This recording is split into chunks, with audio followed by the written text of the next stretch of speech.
Bhubaneswar BJD तरफ Lok Sabha ticket पाई आशायी थिबा श्रीमयी हठात टिकेट कटिजा पर निजक संभाली पारे।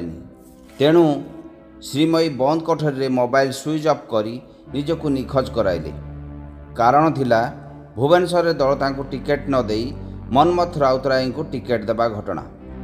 मात्र तांको जेतेबेले राज्यसभा को पठाजिबा जानिले से आविर्भाव हेले, किंतु पूर्वदम काम करने को असुस्थता अनुभव कले।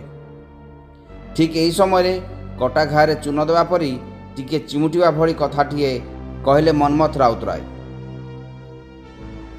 श्रीमयी को किछि लोक एबे एबे जानुछंती जहाँकि बीजेडी अवदान अटे। तेणु तांको पाई एबे भुवनेश्वर लोकसभा आसन उपयुक्त नुहे। उपयुक्त समय आसिले तांको योग्य पदवी पाई दल पक्षर मनोनीत करा जिवो। एही कथाटी पांडियान बाबू को भल लगी नथिबा तांको मुखरु स्पष्ट बारी हेउथुला। हेले से किछि कहि पारि नथिले भी असंतुष्ट दिले। दिने पार्टी ऑफिस रे दबदबा थिबा श्रीमयी को एसबु हजम हो नथुआ बेले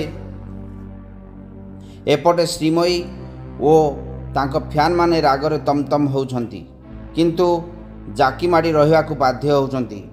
आग को देखिया को रहिला कौन घटुची।